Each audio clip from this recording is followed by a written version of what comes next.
Oke. Nah, di sini ada 10 data ya. Di sini data APBD.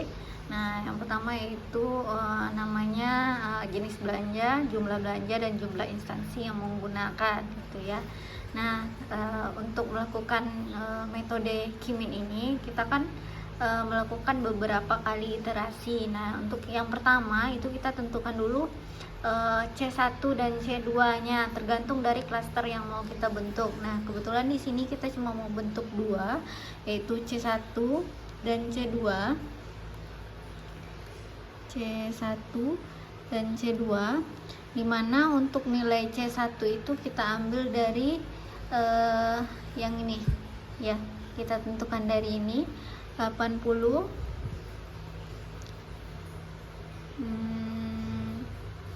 18 120 dan 18. Nah, ini nilai klaster 1 dan klaster 2. Ini untuk X nya dan ini untuk Y nya. Nah, tahap berikutnya kita lakukan iterasi ya. Iterasi yang pertama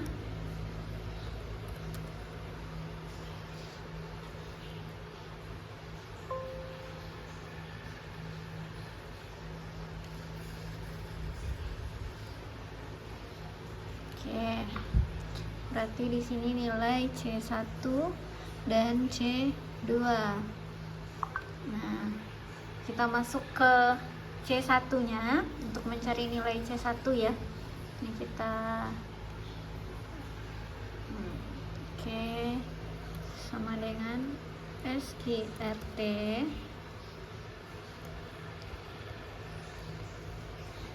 masukkan jumlah belanjanya dikurang dengan nilai X nya ya. Terlebih dahulu kita kunci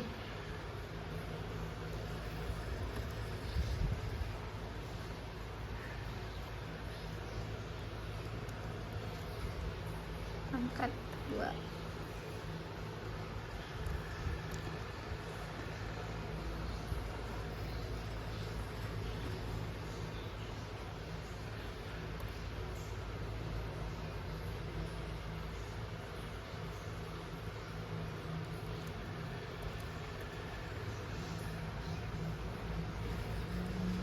Ini juga dikunci dulu.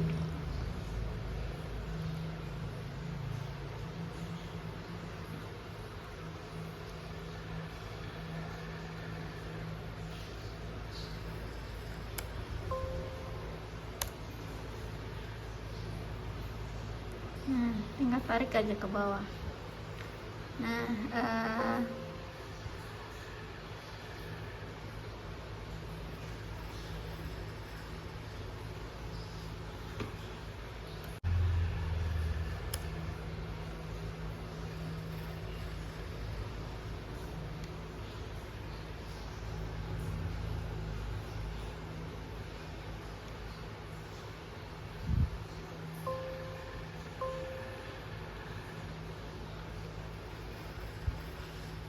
Nah, setelah ini kan sudah didapat hasil dari iterasi ya, sudah tahu nih berapa nilai C1 dan C2 nya. Nah, selanjutnya kita ambil nilai di antara C1 dan C2, nilai yang terendahnya.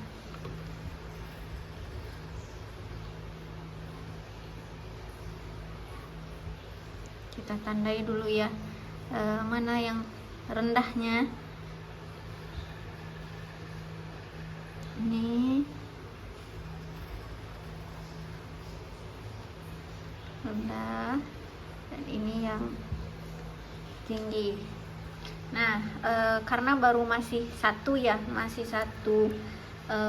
data, maksudnya masih satu kali iterasi. Nah, kita lakukan iterasi yang kedua ya untuk perbandingannya, apakah sama hasil iterasi 1 dan iterasi yang kedua.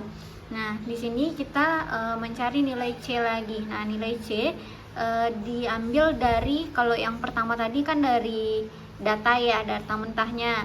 Nah, kalau yang kedua ini dari hasil iterasi yang pertama kita ambil. Nah, di sini untuk C1-nya berada di posisi ini ya. Berarti yang termasuk ke iterasi yang masuk ke nilai C1 itu adalah 20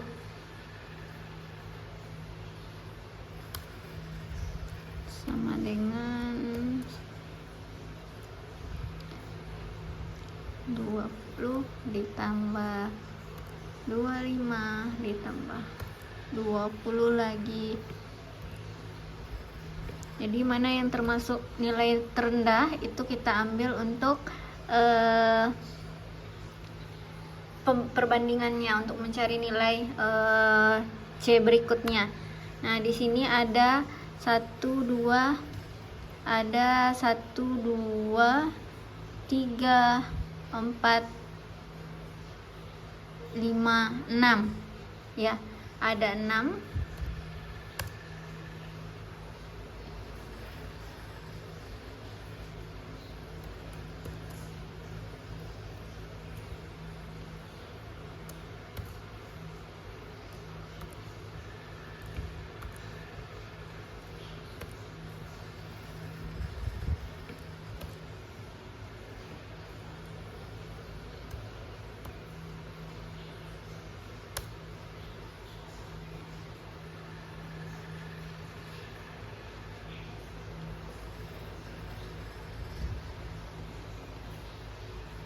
Ini untuk nilai C1. Untuk nilai C2 nya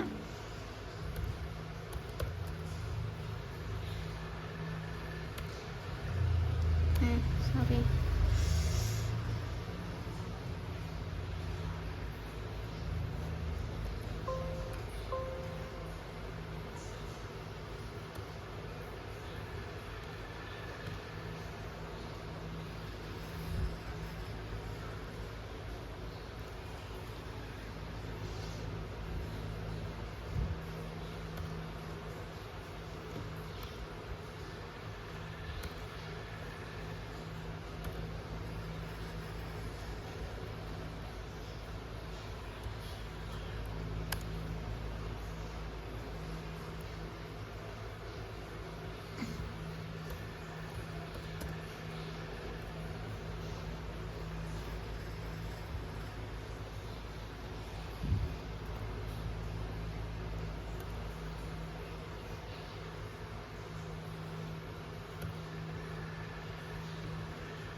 Kita ambil aja satu angka di belakang koma ya.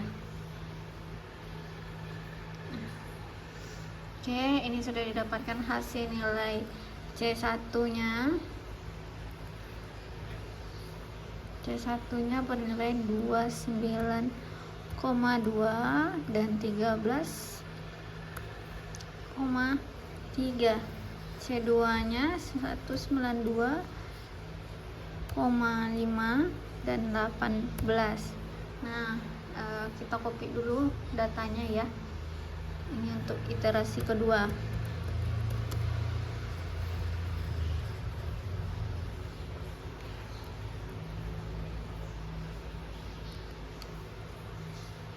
Oke, C1, C2. Lakukan hal yang sama lagi dengan iterasi pertama tadi ya.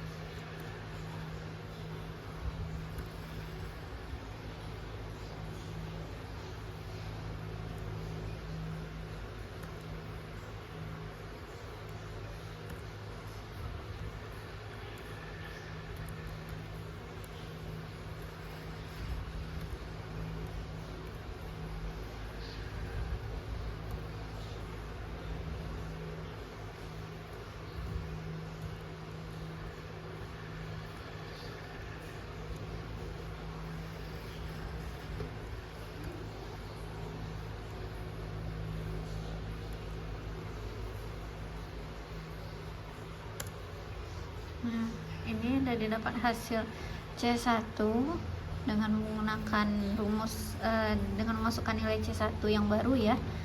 Nah, ini kita jadikan aja lah ya. Untuk C2 nya lakukan hal yang sama dengan rumus yang sama.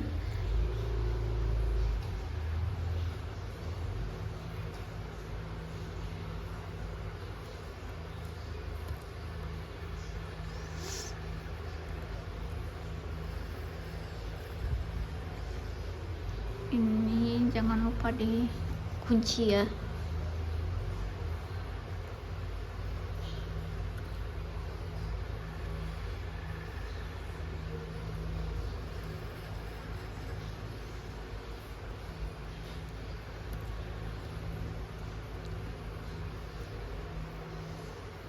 Ini juga dikunci.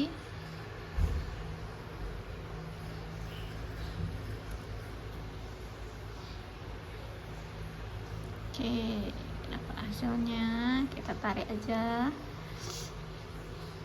Nah, oke, ini hasilnya. Jadi antara ini hasil iterasi kedua ya. Nah, kita lihat lagi nih mana yang terendahnya. Ini rendah ya, kita bandingkan lagi. Ini rendah, ini antara ini yang paling rendah. Nah, dilihat dari hasil iterasi 1 dan iterasi 2 itu sama hasilnya, ya kan? Nah, posisi C1 nya terletak di data 4, 5, 6, 7, 8, 9 itu di iterasi 1, di iterasi 2 juga 4, 5, 6, 7, 8, 9. Nah, untuk di C2 terletak di rendahnya 1, 2, 3 dan yang ke 10. Nah, karena sudah sama hasil iterasi 1 dan iterasi 2, jadi perhitungannya, pencariannya selesai. Jadi yang termasuk ke C1 ya, itu adalah data yang ke 4, 5, 6, 7, 8, 9. Yang masuk ke C2 yaitu data 1, 2, 3 dan data yang ke 10. Oke. Nah, dikarenakan hasilnya sudah sama ya, berarti pencarian kita kan sudah selesai nih. Jadi dapat kita ambil kesimpulan di sini ya.